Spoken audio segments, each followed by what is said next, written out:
Hey, everybody, and welcome to another episode of Eating at a Meeting. And I am so excited, I do this wrong all the time, to bring you these ladies right there. Oh my gosh, Liz and Nicole they're in Austin, Texas today, when they're not traveling the world. They are the co-founders of the Community Factory, and they help event organizers inject more community into their events and through their own communities and work for corporate clients. They help marketers connect. So hello, ladies. Hello. Thanks for having us. You're welcome. I'm so excited. Let's see. Tahira introduced us at the Site Young Leaders Conference at IMEX, 2-3 years ago? Is that right? Yeah, that was October 21, maybe? Mm-hmm. Yeah. And I remember all those Post-it notes all over the wall, and we had to talk about, I don't even remember what we were talking about, but whatever was most important of the day. That's what we do. Right. Exactly. Okay. So tell everybody what the Community Factory is. So Community Factory, we realized that while the room that you're building and the event that you're building is very, very important, what's most important is what happens inside those rooms. And so the Community Factory exists to help people bring that community feeling to the events that you're creating so that you can pay attention to the details and also pay attention to the attendees. Because too often we just make an event, put the people in the room and say, people know how to do an event, go for it. So we're here to try to help make sure that people get connected, impactful connections, profitable connections, and that happens at events. And then in between events, helping to bridge that valley of engagement by keeping the community going, if it's right for that particular organization. And that's what we call community as a service, or CAS. And then we run 2 communities of our own as well, actually 3 communities. So one is called Ichi, and that is for, we call it professionals who love the business of events. And then we have one called Team CMO, which is for chief marketing officers. And then we have our grown-up girls club, which is just for a bunch of us middle-aged professional women that like to hang out and learn a new skill every month. And right now it's in Austin, but we're looking for people in other cities to start helping us bring that to the rest of the US and the world. Awesome. And the world. Well, why not the world, right? Okay, so there's a lot to unpack in that whole thing. And so, but my first question to you after that one was, what is community? And I saw on your social media that you used it as a verb and as a noun. Right. So can you talk to the audience about that? Yeah, I think we want to anchor on community being a verb. It's less about it being your Slack channel or it being your event or it being your online whatever. Community is a feeling that you create. And you can do that at an event, whether it's a one-day event or whether it's an association that goes on year-round. You can do that in the Slack channel. It's the feeling of bringing people together for a common purpose and for like that feeling that they're with their people.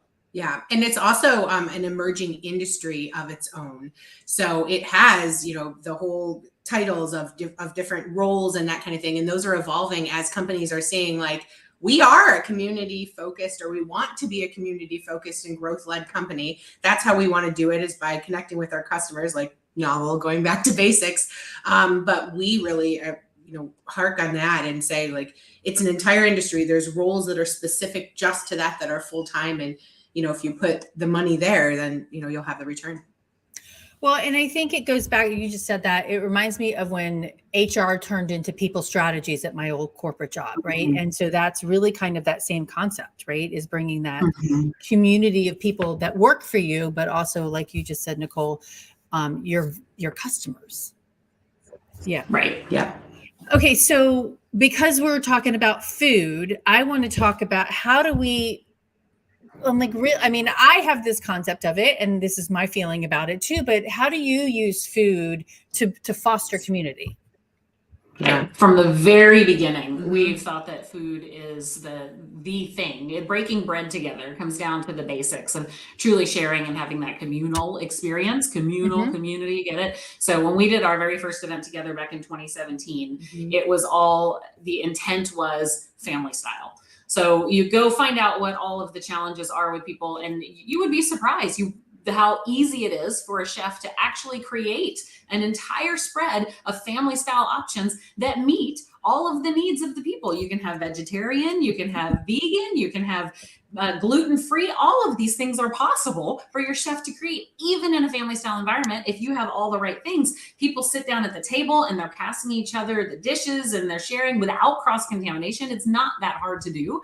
And so we believe that as the very first thing that you do at an event, having it be family style meal gathering, that just changes everything. Yeah. And it's a really easy way to get personal. We always say business is personal for sure. That's what we believe. And everybody has to eat. Like that is one thing, whether or not they're not, whether or not they're eating the same thing, it doesn't matter. But it's something that's understood. And so that's a way when you sit down, that's what we love, family style. Can you pass the salad and whatever else? Like it's a way to serve each other and be present in a different way, because it literally nurtures your soul and your body, and you don't have to talk about it. It just provides eating together at a meal. It just provides that automatically. And if you can capitalize on that and understand like how to move, facilitate the conversation in the right way without being too, strict, and just making sure it's the most inclusive activity that there is for humans. And even when you put it with, like, let's say we've done a supper club event, and the rule, one of those, like a rule for the night type thing, is you're not allowed to pour your own drink. So someone else must grab the wine bottle and pour it if you're looking empty. And so you just inject that feeling of service and belonging and hospitality into an environment. It just changes the mood. Yeah, it was Priya Parker in The Art of Gathering. In her book, she talked a lot about how she gives everybody a role. Oh, there you go. I have it up there, I think.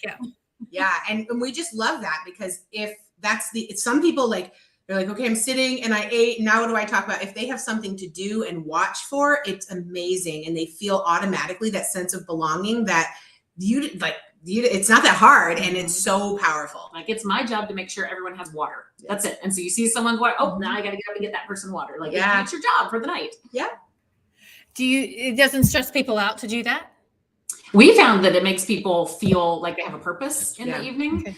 And they get to choose. Yeah. So you don't have to we don't assign, we can kind of go around and who wants to be, here are the jobs that are needed, who wants to do what, and then they get to pick, oh, I can do that. I mean, I spill water, I'll never be the water person. I would dump it all over their face. So that's not my thing. But if somebody's like, oh, make a centerpiece, whoop, that's me, so.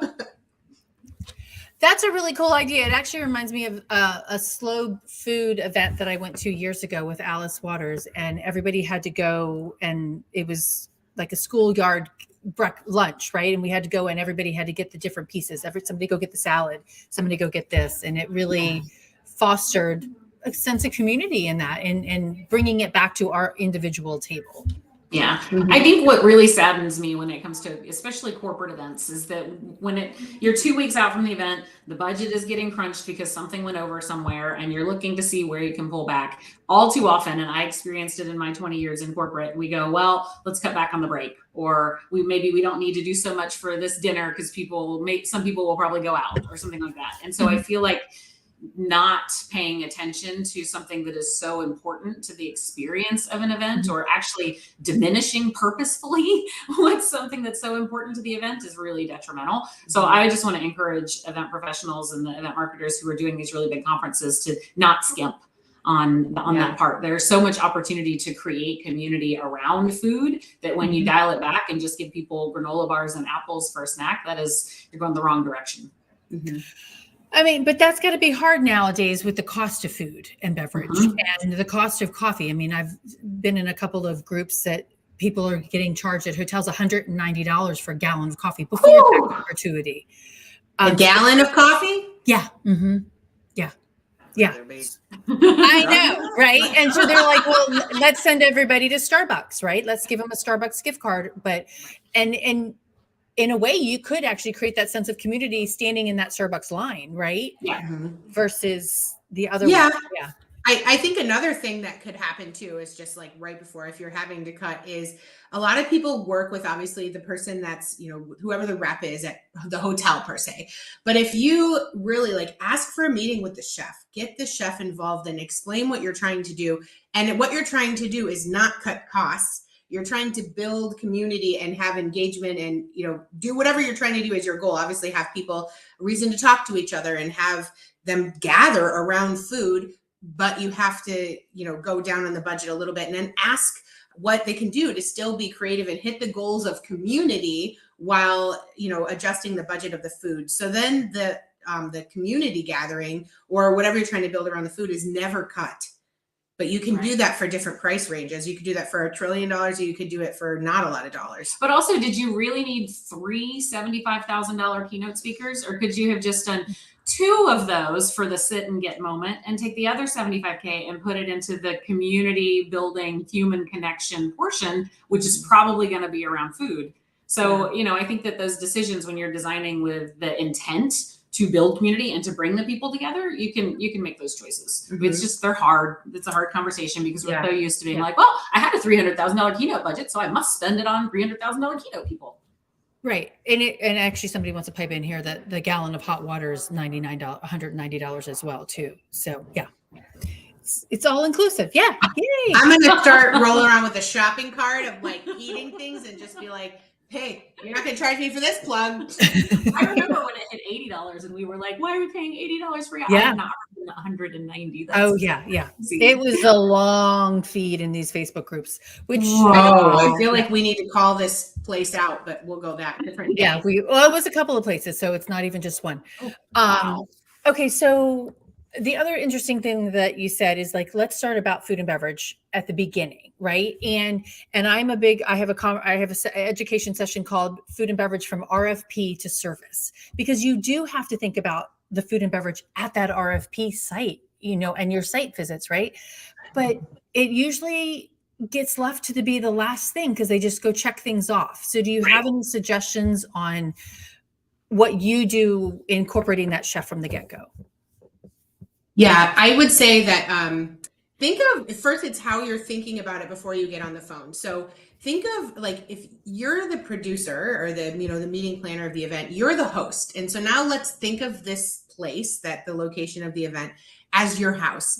And in your house, when you have people over, what is the center of attention? The dining room table. And if you're not sitting to eat, it's a beautiful coffee table. And like the first thing you do is, can I get you something to drink, and have some kind of food beautifully displayed or whatever it is, out. And so I would say that how we incorporate the chef is saying that, like, we love to talk to the chef directly because we want to give them an opportunity because they don't get it a lot. So make it about the chef. We want the chef to feel special and really be feeling, connected to our event, because what is he or she not tried in a while, and give them the opportunity to be creative. And, as long as they have all the frees, right? Gluten-free, all these things included, and, understand the allergies and kind of the budget, then have them come up with something that's not just standard, and say, like, even just the way we display it, how does it come in? How do we incorporate the chef into the food? Like, don't even be in the kitchen. Can you serve people? Can we, eat with us? That would be really cool. Yeah. And I think that, we don't know from a food cost perspective necessarily what's going on in the world. So when you look at a menu, we're like, well, the chicken's always the cheapest, I'm going to get the chicken. But, during the times of avian flu or the things that were going on, the chicken was the most expensive thing on the menu. And so you order these things, and then all of a sudden you get sticker shock with like, wait a minute, it was actually cheaper to have steak. So if you talk to the chef in advance and make sure that they're connected with what's going on in the world, and tell them the purpose of your event. Like, if this is a demand gen sales event where I want the people focused on their conversation, that meal is going to be very different from, this is going to be a community focused event where I need the people sharing and talking to each other. So one might be a really high end steak and prosciutto wrapped asparagus with the red wine kind of thing, because now you're trying to wine and dine folks. Whereas the other might be more of an Italian break bread, share the spaghetti kind of moment where people are having to hand each other plates. And the chef will understand what you're trying to do. Yeah. And always suggest gang menu. Like, back to the olden days of, the event that, what's happening before us, that you can just order, doing something different than the event that happened before you. But when they wholesale purchase one item, that's, in the same timeline, there's a lot that they can do there to multi-purpose it. And it might help the other event too, if they want. No, and that's a great sustainability practice, right? Is understanding what else. Oops, that's the wrong thing I wanted to put up there. Sorry. Hi, Andrew. I wanted to put up what we're talking about. Yeah, I mean, it's a great sustainability ways because you're not wasting food to make something completely different, or the staff, especially with staffing issues these days, ganging those menus up of what else is happening. But and maybe having him put a twist, he or she put a twist on what they're doing with that food. Well, we have this philosophy of our of food at events, and that is you should always have three things: something people want, something people need, and something surprising. So the something people want means the food has to freaking be edible. We've been to enough events where you're just like, seriously, that was not even. Yeah. Like, what was that? Something people. So that's something people want.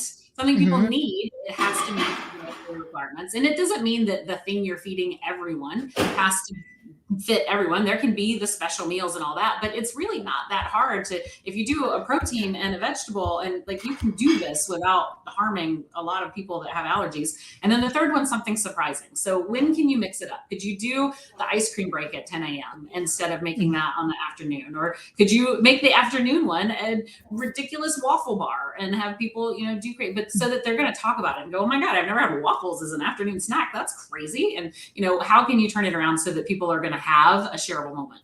The one surprising thing that we've always wanted to do, we talk about this for years, but we still haven't really done it, is a lot of people say, how do I get people into my trade show? Well, why don't you put lunch in an apron and have it be a walking lunch, and they can walk around either the trade show vendors or wherever you want them to walk, or just walk around and talk to each other, or just go on a city tour with their lunch in an apron. Like there's a pocket for trash, there's a sandwich, there's a whatever else.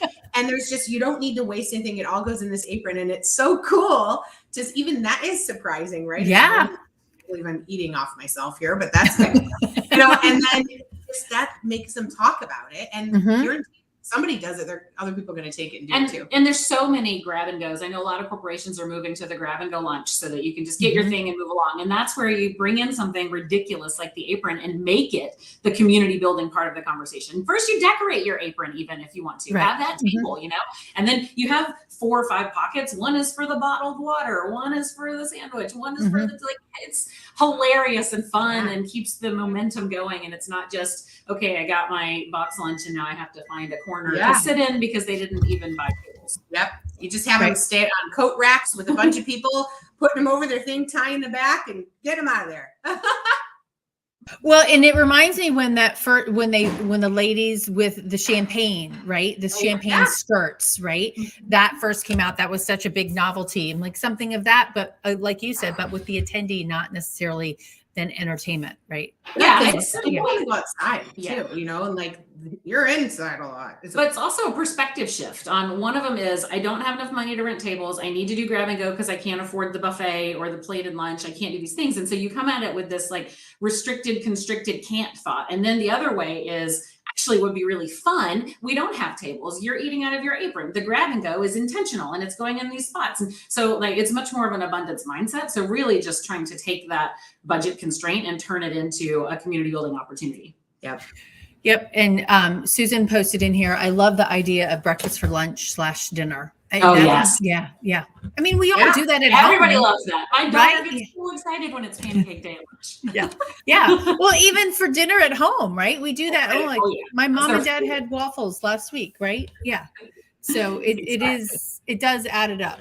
And that's to me, that's a surprise and delight too, because you do it at home and you're so used to boring chicken at dinner, that is something unique to do it. And then actually a couple of weeks ago, I posted a story about the mashed potato bar, right? That was like all the rage in the 90s, but it's actually pretty still fun, right? It is. And the mac and cheese bar too. That's equally fun. Right. Exactly. Okay. So do you have any particular philosophies on food for events? Have we already talked about it, or do you have some more? Well, we talked about our 3. So that's something people want, something people need, and something surprising. So that's kind of the primary one. The other one is just really planning to not cut back on the food. So it is our absolute, like, if you have to go cut budget, don't pick food, cut something else and work with the chef and make it feel abundant. I think, what else would you say? Yeah. I mean, when we're talking about like things you could cut instead, like you have a lot of people that are volunteering. What can I do? Use your salespeople, and that kind of thing, and make them signage to cut back on those really expensive one-time, not sustainable, just directional signage and that kind of thing, and have it be more host feeling rather than arrow feeling. That's right. Another way to do it. That's a really good idea. And I love the events where the executives are making the food, right? Where, especially an employee event where instead of the servers, it's your CEO and your CMO, they're the ones actually serving you instead of the other way around. Yeah. I think my other major philosophy is to completely ban the 72-inch round table because, and I know this is going to be controversial in our food industry world, but I hate that really super long the king's table. Yeah, I hate that thing because you're stuck next to beautiful on Instagram, terrible for conversation. You need two people next to you all night long. You can't talk across that crazy centerpiece they put in the middle to talk to the people on the other side. And same thing with the 72-inch round. You got the two people here because you can't get to the people on the other side. So more restaurant style seating or smaller rounds or rectangular tables or, bringing that in so that there's actual conversation opportunity. Yeah. And we say 4 to 6, 4 to 6 people, not 8 to 10. Well, and that reminds me of somebody that their sponsor was sponsoring an event and she said they were going to do 6-inch round or 6 people at a table. And that sponsor's like, well, no, I want the bigger round. So I get the 10 people. And then at the end of the event, they were like, oh my God, this was so much better because I actually could talk to everybody at the table. Right. Yeah. And we also like to seat people. So a lot of times we open the door and it's like, whoa, lots of choices. And if you've had enough of people, you're going to have to sit by them anyway. You go to a random table by yourself. Now, of course, people are still going to join, but we seat them, introduce them. Oh, Sarah and Bob, okay, you're going to start the table. We're going to keep filling. And then you fill that table till it's full. Make sure everybody's introduced to each other and then move to the next one. That's a big, huge component of, and if you have a lot of people doing that, it won't, bog up the bottleneck. Yeah, we've done that for corporate events where that's where we invite the salespeople to help us, and the salespeople become those hosts seating people. And if there's someone that they actually need to sit next to for dinner, that's where they're like, you know what, I think I'm going to join you here. And now they're out, right? So they're no longer hosts, but you got plenty of other ones to come in and start filling the room that way. And it does provide that level of hospitality that feels much more personal. Yeah, you can arm them with some questions if how do they facilitate conversation if they're not good at that. Well, and that's actually, I think that's a lot more welcoming and community building, because that's what we're talking about, than doing even assigned seating when you're like, okay, hey, here, do this, right? Oh, yeah. Yeah. And the most important time, or the best time, the most impactful time, I should say, is in the morning at breakfast, because now, especially on the first day, because people are coming in, maybe they flew in last night, they didn't come to whatever you did the night before, if anything, and then having, okay, I know somebody that's attending the event, awesome, at least one person, and I do know somebody that works here, very cool. So having them seated at breakfast day one is big. Oh, that's a really good idea too, because we only think about it at dinner, particularly, usually, but doing that at breakfast, because we are there to foster new business. Right. Build relationships, and people are fresh in the morning, even if they're not people, they're not drained from the day. If they are to be drained from the day, and sometimes around dinner, they're just like, I just want to eat, and I've done talking and everything. So we love breakfast. So Susan just posted in here something else. She's used different color Fiestaware plates on a buffet, randomly stacked, and then you need to go to the table of your plate color. I love that. Oh, that's a great idea. Yeah, I like that, Susan. Yeah. Yep. And I know MPI North Carolina, which I'm a member of, when you come into even the general session room, they're giving you a number, and that number is the table that you go to. So it's getting people not to sit with the people that they know. Yeah, that's very helpful. We were talking about that today on another meeting where it's kindergarten, 1, 2, 1, 2, 1, 2. Exactly. Right? Spread out a little bit. And I still think having choice, because some people really do or want, or they just are anti. Then this is suggested, but if you really don't want to sit, sporadically, then there's tables over here on the left. So give them options. Yeah. How do you, this is just random question, but individuals who have disabilities, right? Have you had to work that accessibility need into your community building? Have you done that before? Thought about that? I would say that if there's somebody that has, we call them exceptional, that, they will tell us, and if they'll say, I'm bringing somebody to help me, and then now we know, okay, cool, so they're always together and making sure we talk to them and how what else can we get you, feedback throughout the day. But a lot of those people will tell you in advance, and if they don't, then every place is really ADA compliant, and you just notice and check, is there anything else we can do? Make sure the catering staff knows. And nowadays you can't not have all of that stuff, but it's just caring and asking, is there anything else, is this an okay seat for you? And then being flexible when you need to make a change. And they're super appreciative because they go to so many places that are just not flexible, and then they have terrible experiences, and that's not, they're an attendee just like everybody else. We had an event in New York that had a very difficult entry point, and for the wheelchair couldn't get in, and they had to go like around the back and use the creepy internal one to get her to where she needed to go. But the conversation that we had with her was, how much do you want us to check in with you throughout the day, versus constantly like making that person feel more awkward by having extra staff on top. And she was like, oh my gosh, thank you so much for asking. I'll come to you if I have a challenge, and my major challenge is going to be the restroom, getting back down that elevator. So I'll let you know when I need you. And so it was, awesome. I think it's, again, that care moment, right? Right. Exactly. And Chaz is saying that these are great, brilliant ideas that we're sharing. Thanks, Chaz. So, thanks, Chaz. There was a question that I had, but I forgot. A bad scenario. I know you shared something with me, before the show, but do you have an example of a experience that negatively affected the food and beverage experience? Oh, wow. Okay. So we were at this event. And pardon me, the dog is getting tangled up in my power cord down here. Hold on one second. So we are at this event, and all of the food was, I wouldn't describe it as grab and go, because you were supposed to grab and stay, but it was individually and beautiful, like in these beautiful glass, whatever. So like imagine the carrots and the celery are in the hummus, and you get this thing. It was great. But that means that you have to pick up the carrot and celery to eat it, right? So how do you hold your drink while you're doing that one thing? Well, you would put it at a table, but there are no tables. So the whole thing, you were like, hey, you hold my drink so that I can. Yeah. It was like the opposite of what do I do with my hands? It was like, I don't have any hands.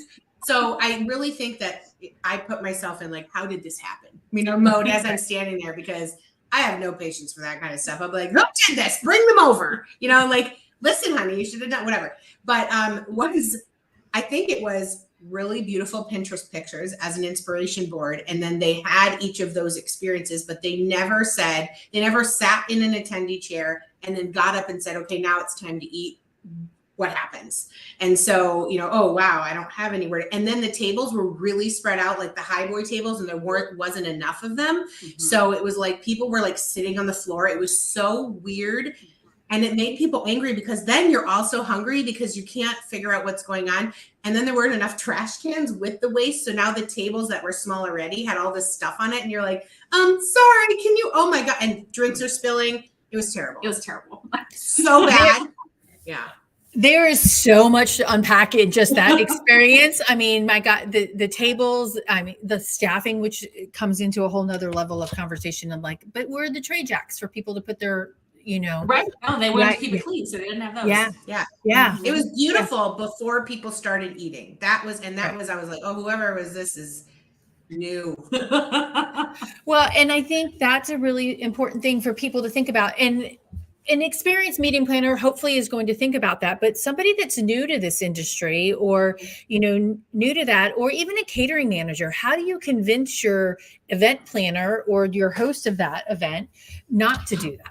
Yeah, I think it's just the walkthrough, So when in my corporate world, we would always we called it the executive walkthrough, and it was planned for, obviously you would do it virtually before the event started so that people understood the flow, but the physical that morning, we had to walk our executive through everything that was going to happen.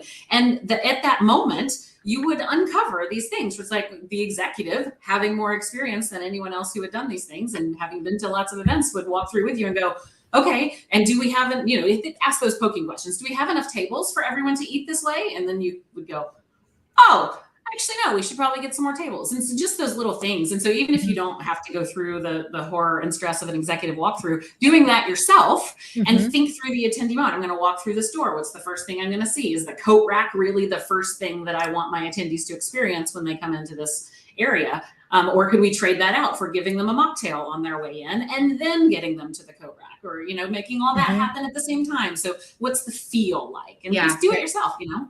Yeah. And I think the do it yourself is sometimes you have to be literal, because maybe they've never done that before, where they're thinking, okay, the checklist items, right? We have, this is where our general session is, and then the food's in the next room, but they're not thinking of like, I am an attendee, I get out of my car, I go up in the elevator, and then I sit here, and then I'm done, and then I walk over here. And those are the things of literally walking through, thinking as an attendee, not walking through to make sure everything's okay for the event. So you walk through the attendee experience, not, you know, the planner experience. Right, exactly. All right, Susan's piped in a question here.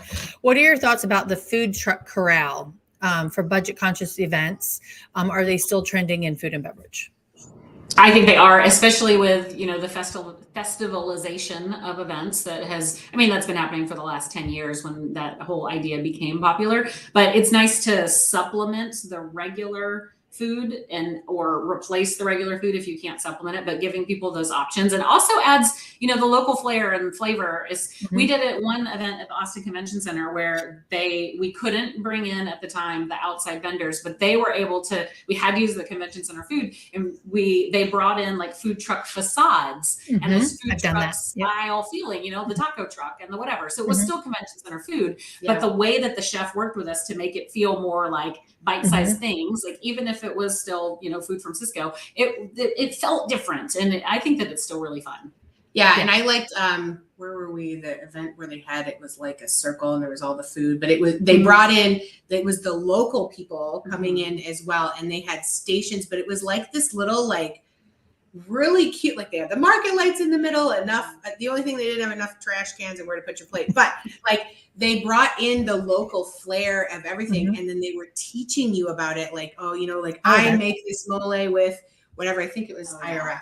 That was that. Yeah. They had a really cool, and they had like, some people were live barbecuing like fish and stuff. Like it wasn't just normal. It was just really cool and really well done. And although they were bite sized, they also had, you know, like things that you could just pick up and eat. So less plates. Then of course they had big plates, but like food served in a banana leaf, or, you know, things that were a little bit more sustainable. That felt local, because I think we were in Dominican Republic or something. So it was really cool. And you have to do that when you're not letting, or you can't, you know, have the people go experience the destinations. And then if they can't go out, then you need to bring it in. And one appetizer doesn't do it. I mean, bring the people in from the outside. That's a really good point. And Zoe Moore mentioned that too. It's like, if you're in San Francisco, get the sushi guy that makes sushi every day, the restaurant owner, right? Not only are you giving him more money, he or she. Or your sourdough bread bowl. Have that. Right. Yeah, exactly. And I remember doing this a long time ago in my corporate job, is when I worked for Mannheim, and we had locations all over the world. And so we did different stations based on where Mannheim was located. I love St. Louis or London, right? And had that facade around that. So that's another way to incorporate that fun. Yeah. Yeah. And you can even do, I mean, it would be, can you imagine food truck breakfast park? Woo, oh, wow. Yeah, you know? Exactly. Hey, Susan, and just going back to your question too, I do want to make sure that when you're looking at those food trucks, that you do have the options for the individuals who have different dietary restrictions, as well as the height. Right, for individuals who have disabilities, who might not be able to reach up and talk to Nicole to order her food, right, or get the food. So making sure that have options for people with different disabilities as well. And you know, the way that we did it at that convention center one was the food truck facade, and then a lot of the food was kind of pre-made there at the front and had that host there. So you didn't even have to walk up to the food truck and have that experience, but you knew that you could tell from the environment you were going up to that one. I was going to get tacos, and then, you know, still have the exchange. Exactly. Yeah. And that popped in another question, but I forgot. It just went in and went out. That happens. It'll come back. Okay. So we talked about family style, what about buffet? Because I said, we're going to ask this question, buffet versus plated. So, I mean, So the plated is kind of like that family style, but buffet, I mean, is there a way that you've used all three of those things in different ways? I mean, there's reception, plated, buffet, family style. What do you think? I think, you know, it depends on your budget. It depends on the style of the event. The more that's kind of common sense. The more formal the event, the more likely it's going to be plated. You know, I used to go to a lot of the lunchtime networking events where they pre-plate your cheesecake and, you know, pre-plate the salad, and then they bring around the entree. And I had a friend that would go to a ton of them, and every time she sat down, she would grab the salt and cover the cheesecake in salt. And I was like, "What are you doing?" She goes, "I am fed cheesecake every day at every one of these lunches, and this is the only way I can tell myself to not eat it, is if it's inedible." So when it comes to plated, I think that there's a lot more waste, you know, individually, and a lot kind of like less choice, right? Like, oh, you're getting cheesecake. So I think that's one of the things to consider. But on a buffet, now you actually have the ability to provide more opportunity for the people that have dietary restrictions, and you can change those things. I think that the biggest thing to worry about is the really long lines at the buffet when it is single-sided, or you have to serve it, and not planning for enough buffet lines based on the number. Like when we all took the CMP exam, it told you how many per line you should be doing, and people have ignored that and forgotten all of those rules, and the lines are just ridiculous now, which is, you know, not good for your event. Yeah. If the line's too long, I'm like, then I'm not eating. And that's not good. Yeah. Or we purposefully wait to the end and get the last drizzles. Yeah. And you're like, now you're going to complain about the food. I'm like, I'm going to eat that sauce out of the corner. Yeah. Nicole's like, I don't stand in lines. That's her. I don't stand in line. Life. Well, it reminds me of going to dinner at my grandmother's retirement community, and these two ladies were the shrimp buffet was one-sided. I mean, these are 90-year-old ladies. I'm like, oh, I'm in events and this is annoying. And she's like, you need to go in the back and tell them to fix this, because this is just, I'm like, people yeah, exactly. Like, I want that shrimp. Listen, here's a secret of cutting the line. I've done this only once, but I want to do it more probably.